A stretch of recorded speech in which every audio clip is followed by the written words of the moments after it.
So good day to all of you. I'm here to do a tutorial about SciPy module.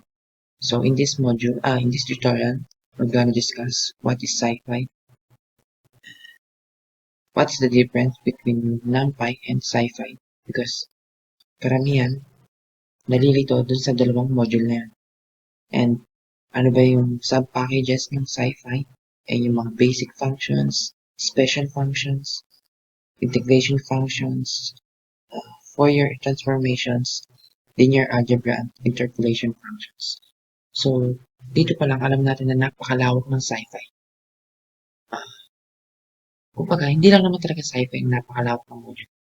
Kahit yung mga nakaraan natin mga module, yung MATLAB, Live, yung Pandas, yung Unpennyword modules, napakalawak, napakadami nilang alam, mga functions na kaya na pwede nating magamit.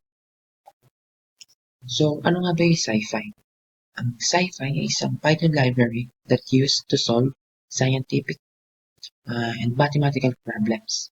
And yung SciPy, para ma-differentiate natin siya sa NumPy, ang SciPy ay extension ng NumPy. Ibig sabihin, yung SciPy was built on NumPy and it allows to manipulate and visualize data. Para malinawan tayo kung ano nga ba yung pinagkaiba ng SciPy and NumPy. Ang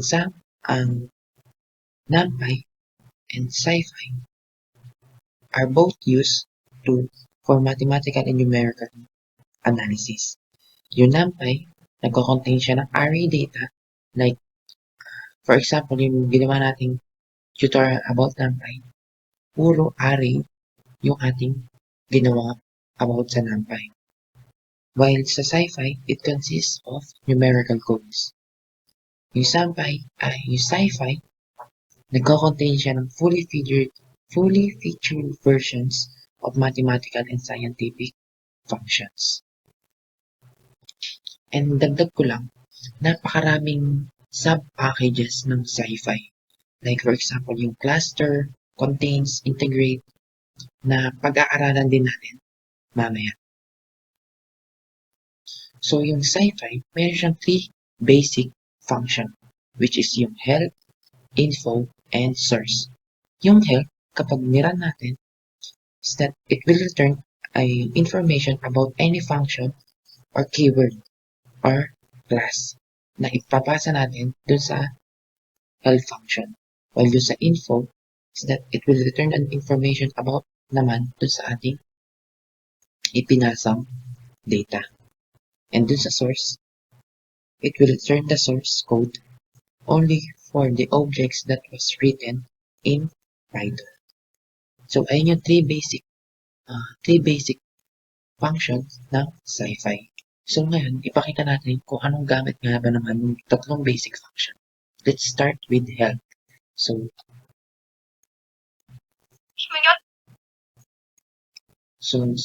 So para mas mabilis natin maintindihan yung 3 basic functions, let's try to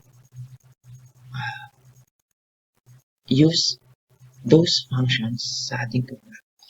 So first, mag-start tayo sa help function. So para magamit natin yun, let's import cluster from this module, from SciPy module.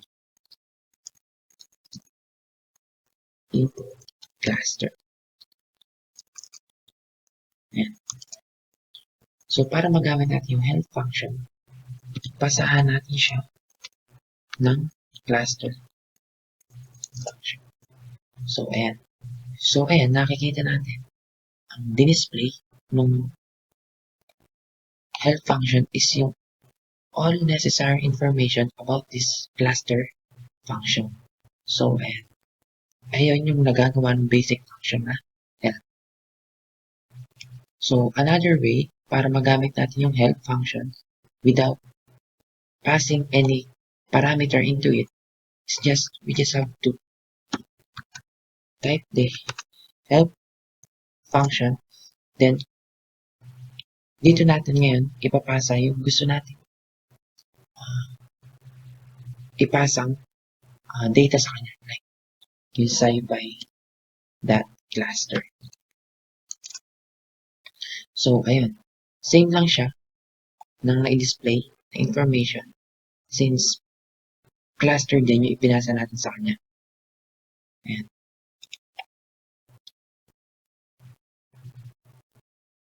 So, kapag gusto niyo ng matap or i-quit itong program na to, you just have to type quit. And yeah. So, para naman doon sa pangalawa natin basic function which is yung input, we just have to import yung ating we just have to import SciPy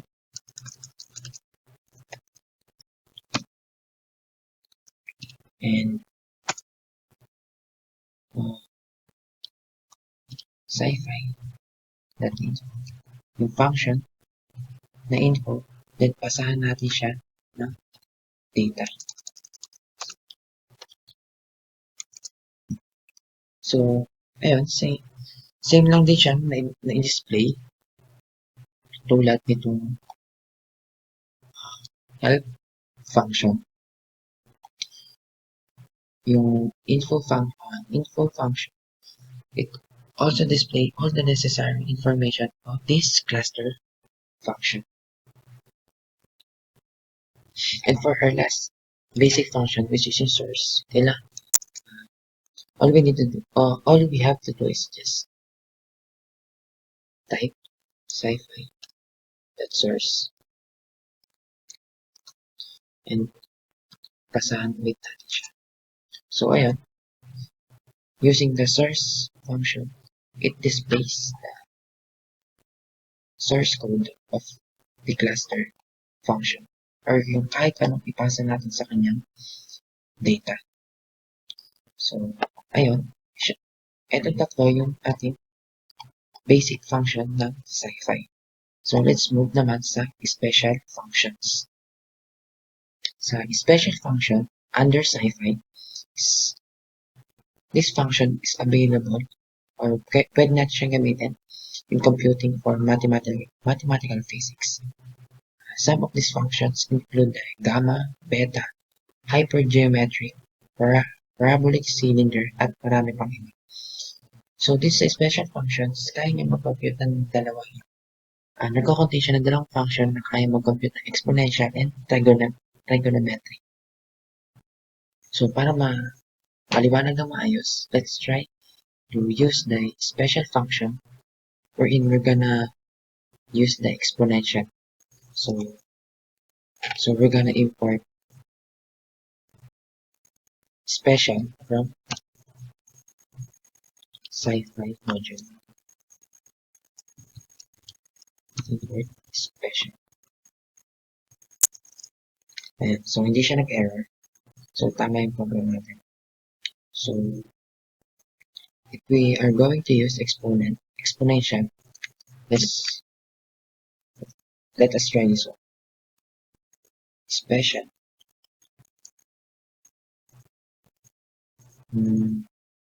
Let export x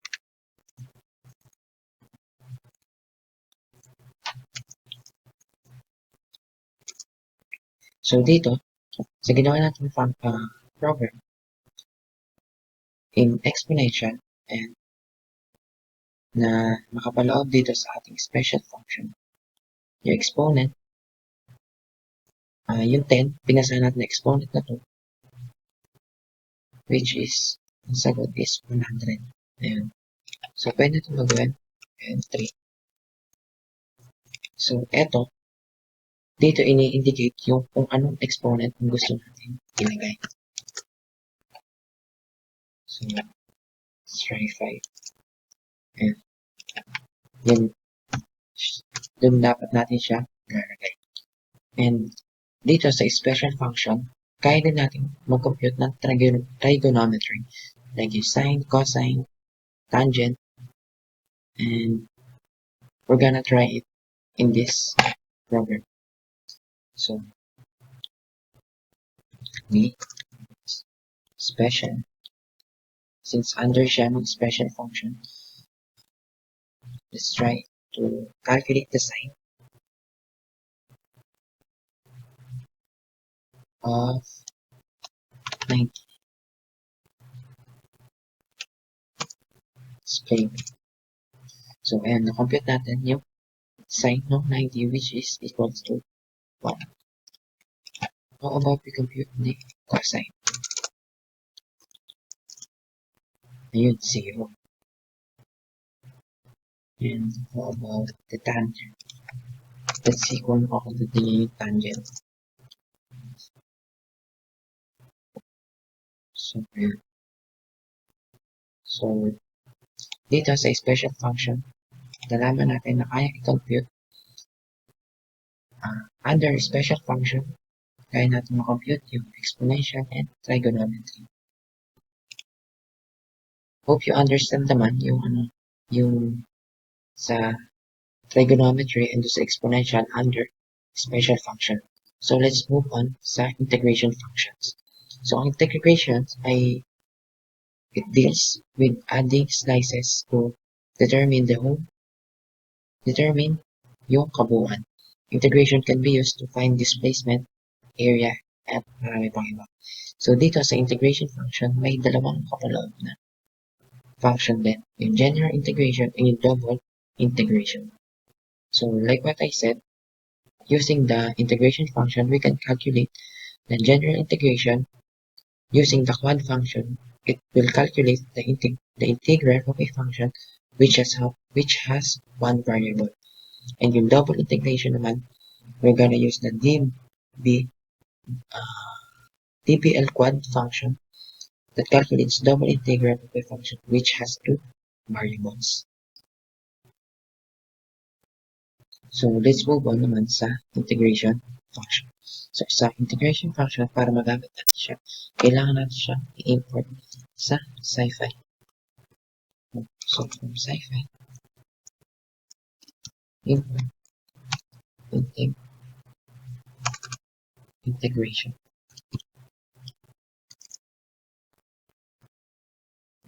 We're gonna import integrate. Hindi pala siya integration. I'm so sorry for that. So ayan. Tingnan natin kung hindi mag-error. So yun, nag-run yung ating program. So tama.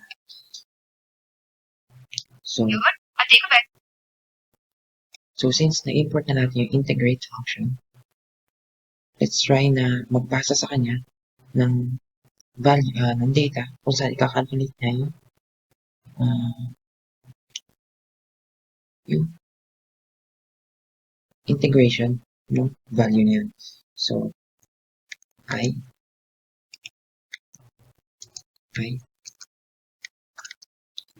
SciPy that integrate that quad. Like what I said earlier, we're gonna use this quad function. We are going to integrate a value that only has one variable. So we're gonna use the lambda function, lambda function,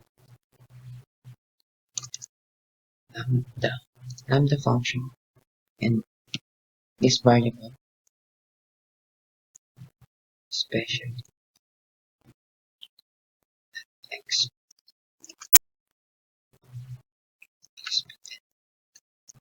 And kailangan din natin siyang pasahan ng upper and lower limit. So, I'm going to use 0 and display I. So, ayan. So, sa ginawa natin program, kinalculate niya yung integration nito. Exponent of 10 na may variable na x. And given this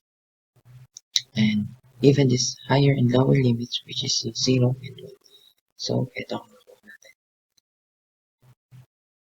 So, let's move on naman sa double integration. So, sa double integration, gagamitin natin yung dbl quad function para ma-compute yung ating double integral. So, sa ating example, let's try na magbigay ng mga values like we're gonna use the lambda again, lambda function. And in this function, we're gonna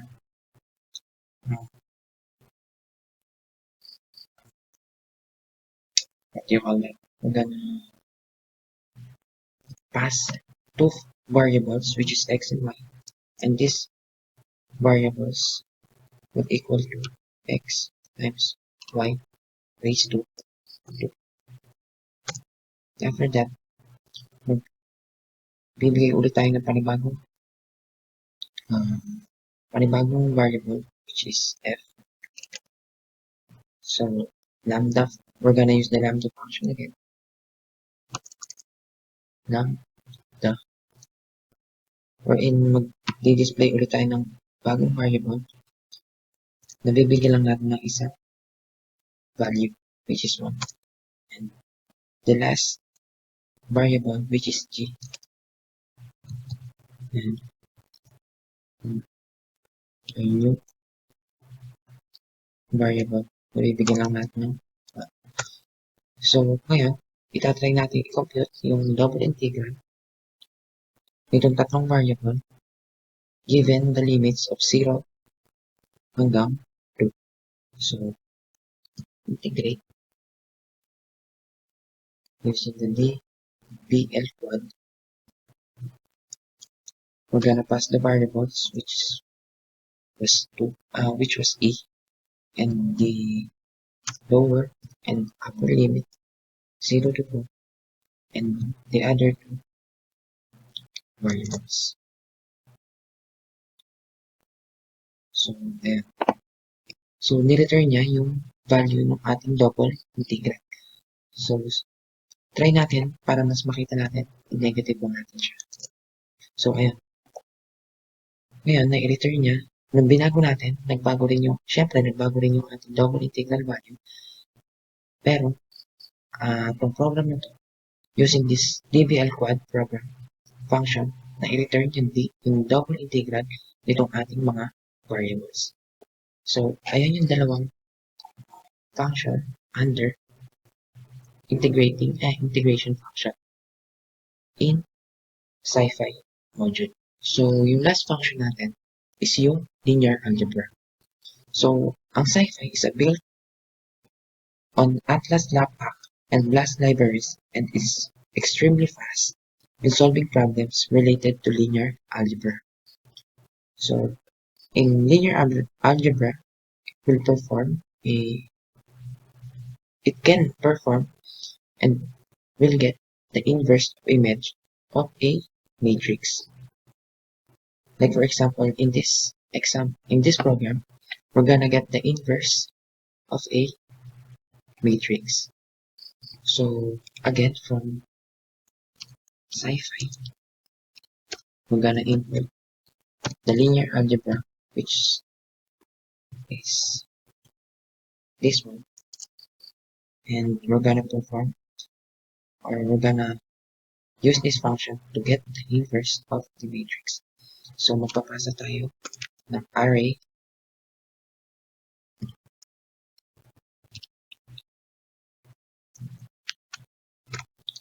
dito that contains 1 and 2 and 3 and 4.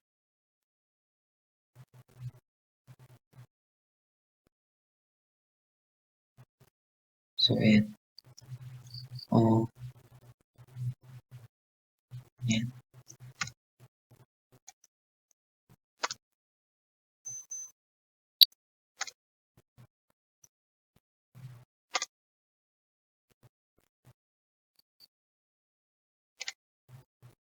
So, ayan. So, ngayon, nakapagpasa na tayo ng array dito sa A. Tapos, ngayon, kukunin natin using yung inverse ng matrix using the function inverse or inv na nasa loob ng function ng linear algebra, inv. So, papasa natin sa kanya yung 8.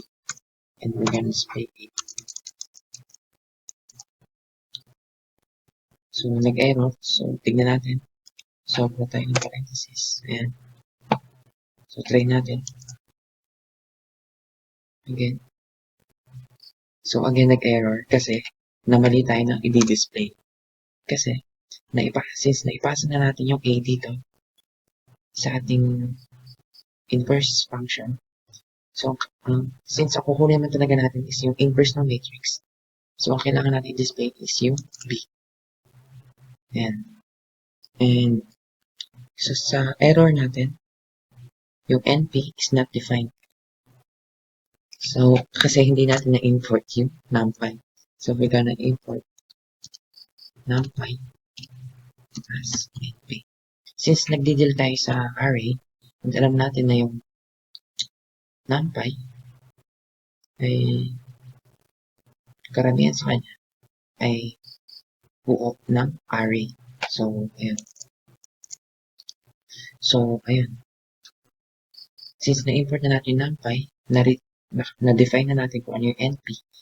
Ngayon, kapag pinasa natin yung A na naglalaman ng array ng 1, 2, and 3, and pinasa natin sa B, which nagko-contain ng inverse function, then pinasa natin yung variable na A, and display, makukuha natin ngayon yung inverse ng ating function.